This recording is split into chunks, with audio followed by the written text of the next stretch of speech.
دیش کی آزادی کو 75 سال گزر چکے ہیں.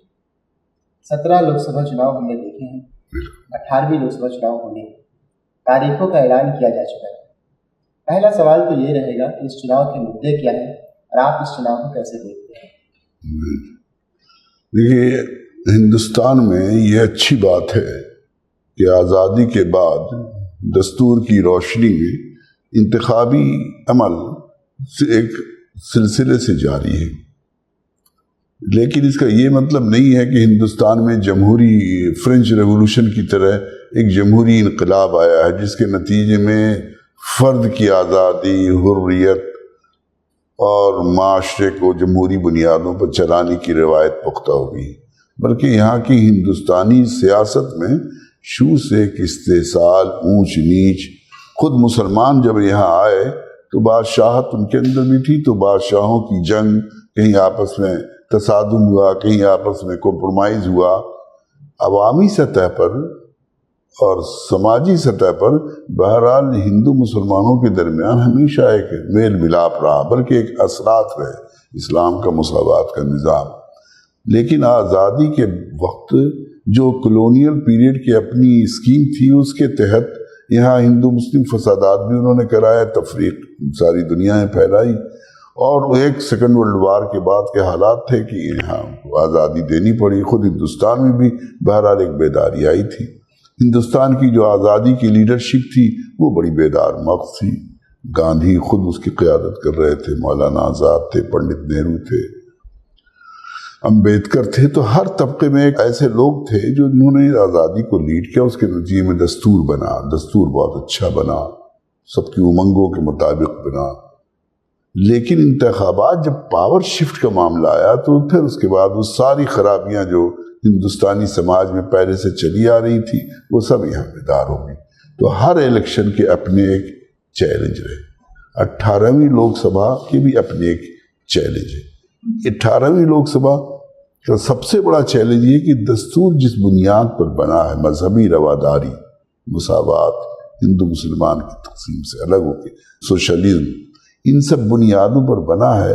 ہندوستان کی بدقسمتی یہ رہی کہ اس روایت پر پالیٹکس آگے نہیں بڑھی, بلکہ ایک فرقہ پرست گروپ ایسا رہا جس نے بجائے مذہبی رواداری کے, بجائے جمہوریت کے, ایک قدیم روایت کے نظام کے تحت ہندو راشٹر کے سلسلے میں اس کے اندر ایک خواب رہا, اور اس کے نتیجے میں بابری مسجد کے انہدام کے بعد سے انڈین پالیٹکس نے شفٹ کیا, اور ادھر 2000 دوسرے پچھلے 2 الیکشن سے گویا وہ کلائمیکس پر ہے.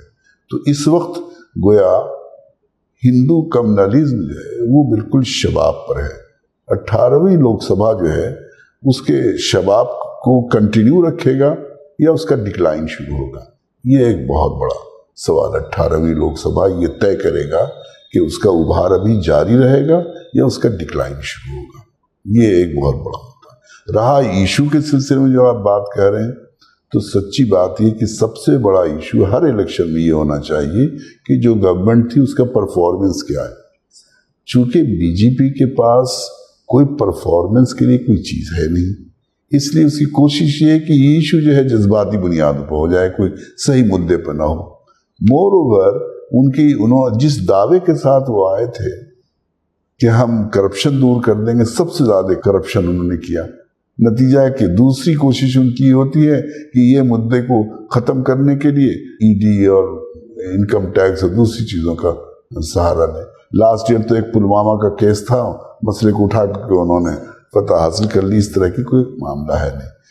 اپوزیشن کا امتحان اس میں ہے کہ وہ صحیح مدعے پر لڑیں اور جذباتی مدعے کو نہ اٹھائیں, جذباتی ان کے فیلڈ میں جا کر کے بالنگ بیٹنگ نہ کریں. اگر اس فیلڈ پر پچ پر کھیلیں گے تو نقصان ہو جائے گا. تو میرا خیال یہ ہے کہ حکمراں طبقے کی کوشش یہی ہے کہ یہ مدعا, کوئی مدعا, ٹھوس مدعا جس پر انتخاب ہوتا ہے وہ نہ ہو, بلکہ جذباتی ایشو پر ہو, اور جذبات کو کھیلنے کی بھی طرح طرح کے ہٹ کرنے وہ استعمال کرتے ہیں. اپوزیشن کی اصل قوت یہ ہے اور ان کی اصل اسٹریٹجی ہونی چاہیے کہ یہ مدعے جو ہیں, جو اخلاقی بنیاد ہے حکومت کو باقی رکھنے کی, کوئی آدمی کیوں اس کو ہم ووٹ دیں, اس کو جب ہم 5 سال 10 سال دیکھ چکے ہیں تو اب اس کو ہم کیوں ووٹ دیں. ووٹ اسی وقت دیں گے جب اس کا پرفارمنس اچھا رہے گا. اگر پرفارمنس نہیں ہے تو اس کو جانا چاہیے. یہی جمہوری پالیٹکس ہے. اسی لیے 5 سال دیے جاتے ہیں.